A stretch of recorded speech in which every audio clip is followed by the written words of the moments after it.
Welcome back, everybody. In today's episode, we're going to talk about how I went from this camera to this camera to this camera. Stay tuned.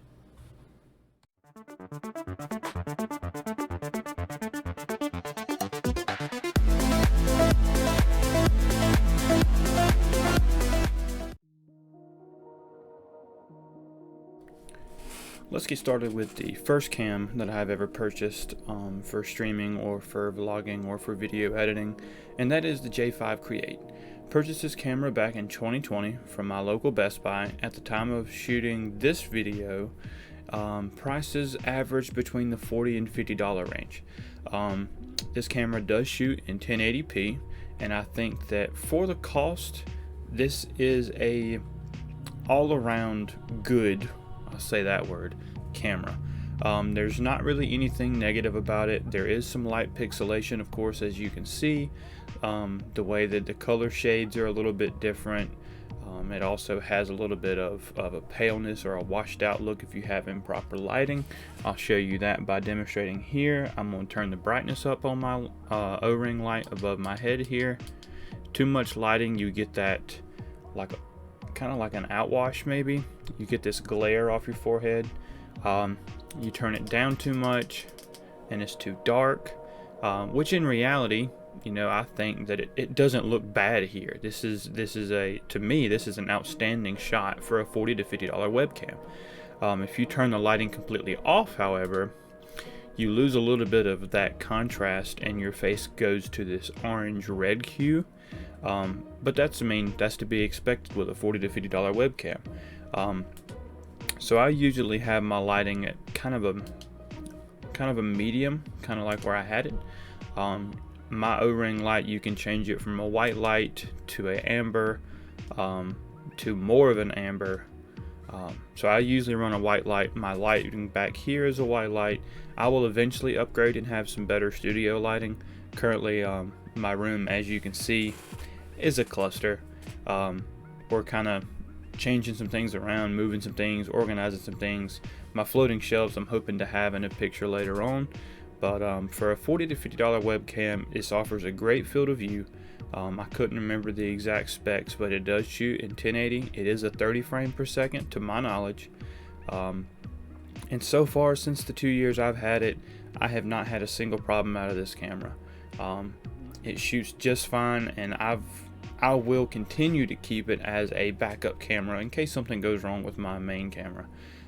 So that way, just in case, I'll always have something to record with or to stream with, and that way they can at least, you know, have a face cam or a webcam to do my streaming with. So J5 Create, my opinions, it's a good starter cam. I really can't complain. I mean, it works great. Colors are pretty decent. I mean, if you're looking for a entry-level camera, J5 Create, in my opinion, matches the Logitech C920 and any of the equaler cameras in that ballpark. And in today's market, 40 to 50 bucks for a decent webcam, I think is plenty enough to get you rolling and started.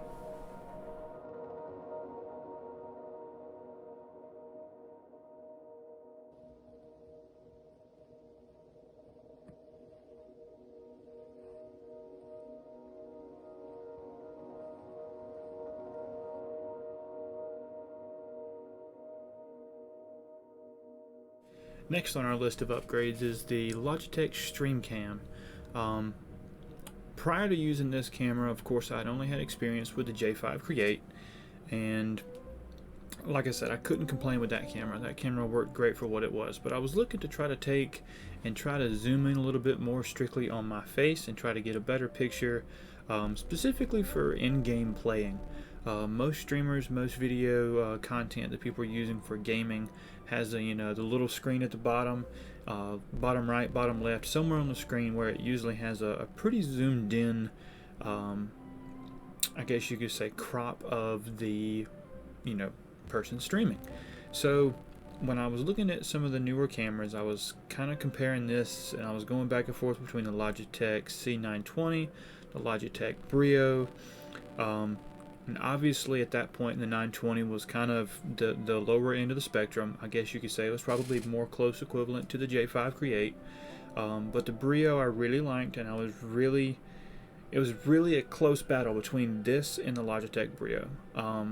So when I saw the Logitech Stream Cam, I, like anybody else, kind of fell for the trap. It said Stream Cam, so I thought this is perfect.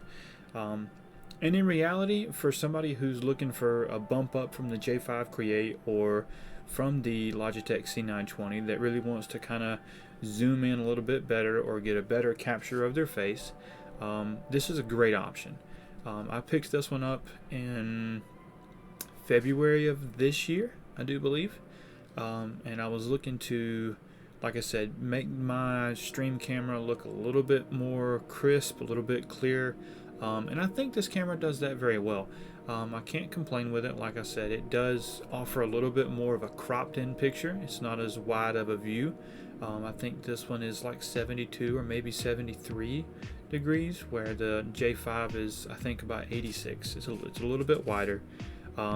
So of course you get a better wide angle view with the J5 Create, but this one is more focused on streaming. So all around, the Logitech Stream Cam is a great camera. I think if you're looking for a bump up from the C920 or equivalent, like the J5 Create, I think this is a great option. I also picked this one up at Best Buy at the beginning of this year, and they retail for about $150. It's not quite as expensive as a Logitech Brio at the time, but in reality, I didn't feel I needed to go with the Brio. I was looking for something that just was a step up from what I had existing. It does shoot in 1080p and it does shoot 60 frames per second.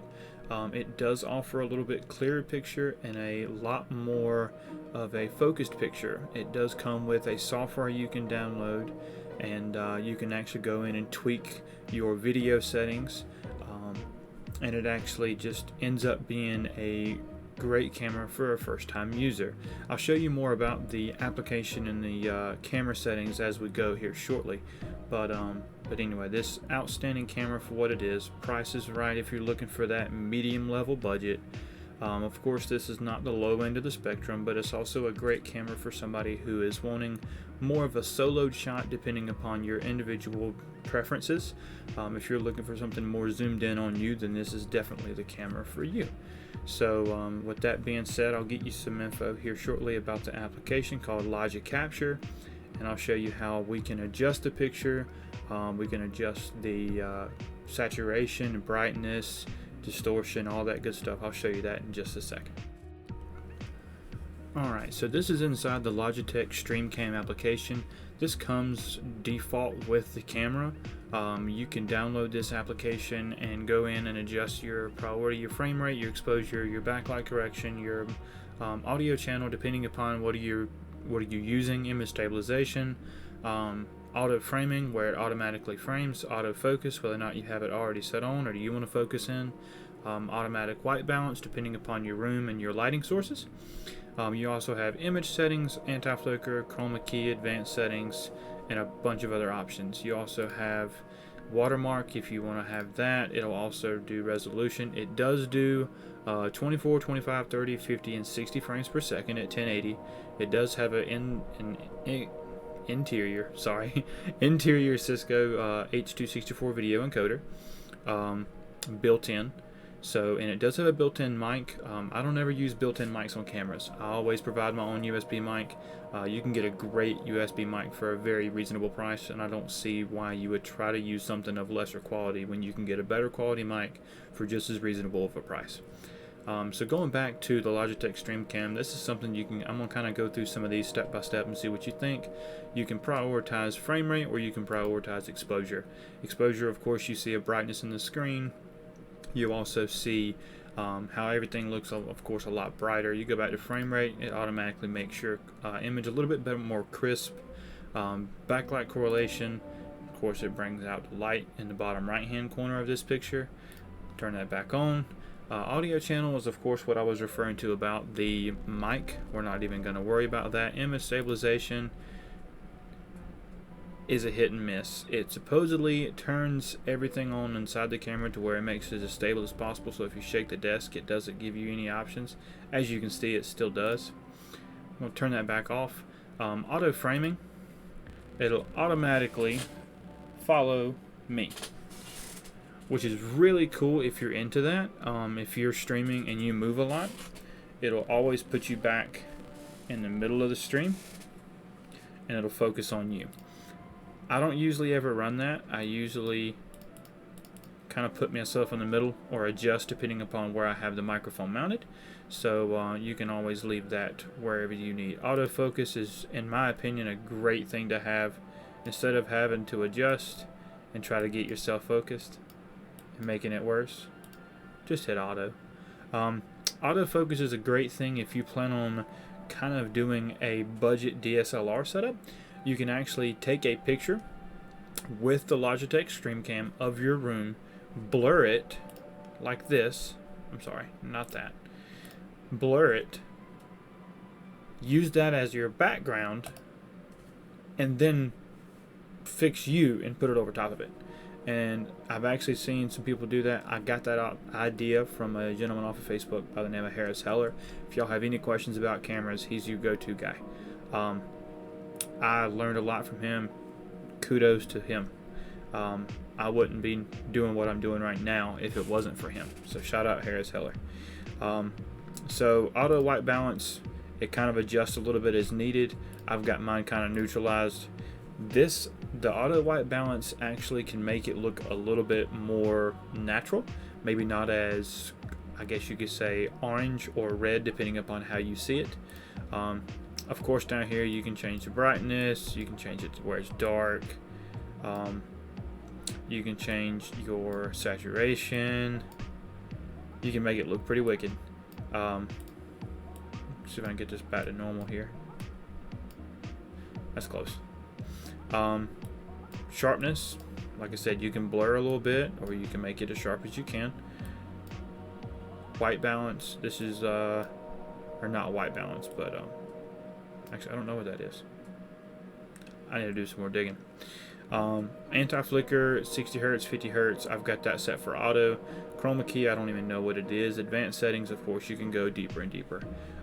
All around, this is the inside of the Logitech StreamCam app. I think this is a great software if you're new to messing with cameras. Obviously, this camera software doesn't come with a camera like the J5 Create that we just showed momentarily ago. This is something that only is strictly used with the Logitech StreamCam. So if this is something that interests you, I'll have links below to all of the cameras in this video, and y'all be sure to drop a like, be sure to drop a follow, and like I said, those links will take you to an Amazon link. They are not affiliated with me whatsoever. It's just if you have any questions or concerns as to where to find these cameras, this will be the link to find your location and get you taken care of. So with that, like I said, outstanding camera, has many options, and you can go in and adjust this as much as you want.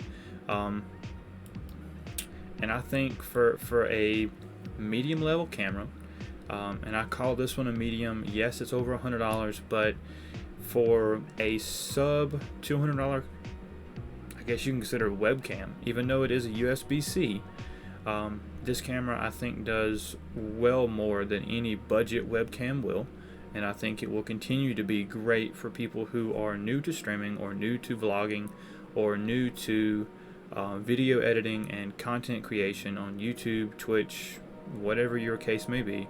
I think this will be a great option if you're looking for an upgrade from the budget level webcam and trying to go to that next level without going mirrorless or DSLR.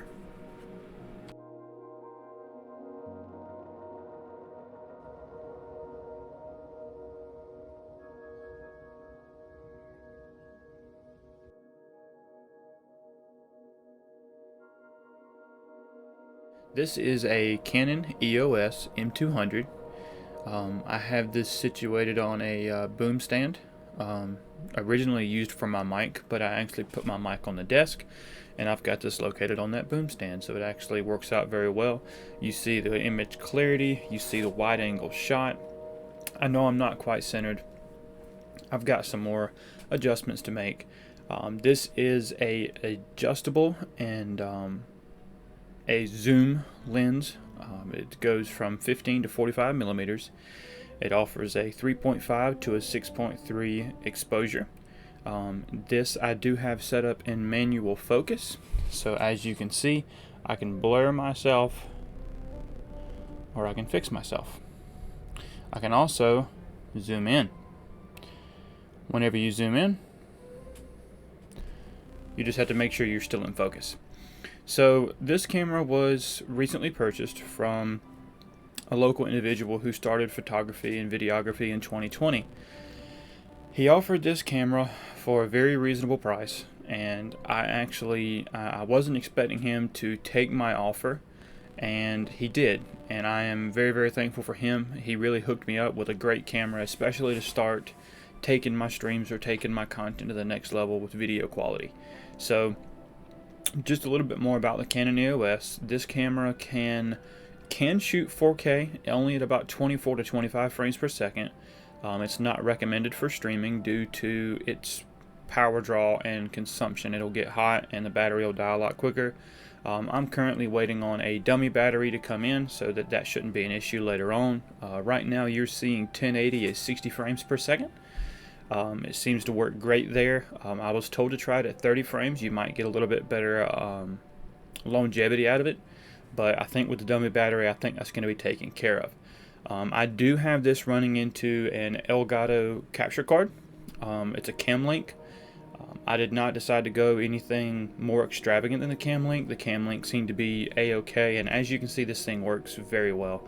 The quality of this camera, the quality of the pixelation across me, even whenever I get up close, I can zoom in, and then I'll just adjust focus. And I mean, that is next level. I know I'm a little bit out of zoom because I backed up a little bit there. So I love this camera. I really think this is going to take my streams and my content to the next level. I'm not expecting anything immaculate to happen, but I really hope that this can bring more viewers in. And if they have any questions or anything about any of the software or any of the hardware that I use, I'll be more than happy to answer those questions below. All around the EOS M200, I'm going to zoom this back out, and then I'll focus it back in. Okay, actually. There. So, and if you're wondering what I'm looking at my screen capture. I haven't quite learned all the settings of how this camera works with being able to see the on-screen display right above the lens. I'm hoping to get that taken care of and learn more about that as time goes on. So, and like I said, if you have any tips, tricks, hints, any ideas as to how I should run this camera better to get more proficiency out of it, I'd greatly appreciate you dropping a comment below. All around, the quality of this camera is exceptional. This is... If I would have known the quality of this versus when I would have started, I know probably the funds wouldn't have allowed. These cameras retail for about $550 to $600 depending upon where you get them.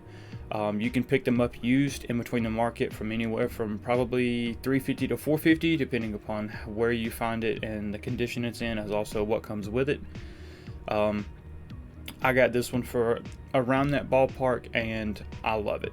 This is going to be something that I'm going to use not just for streaming, but also for photography. I'm looking to possibly get into photography or videography, being able to use this to my advantage, not just for streaming, but external use as well. My wife would love to use this on vacations when we take trips and stuff like that. It would just be a great add-on to what we already have. The iPhones take great pictures. I've got a DJI drone, and I mean, I enjoy that kind of stuff, and I think she's trying to get into it as well. So this was definitely the next level, and I think this is going to work out great for everything I need it to be. Like I said, if you have any questions, if you have any comments, likes, dislikes, if you think I should adjust settings or I think I should zoom in more, please drop a comment below. I am on the search for a wider lens. I'm currently looking at a 12mm instead of a 15mm, but this one offers a little bit more aperture, so it's going to give me a little bit more of that motion blur behind me, which I think is going to look really cool from your end user standpoint. So I'm hoping that this camera can help me out a little bit, learn some new things along the way, of course. Definitely, because the new hardware is going to be something I'm going to have to kind of tinker with and piddle with and see what works, see what don't work, and go from there. I hope you found this video helpful. Please don't forget to like, comment, and subscribe.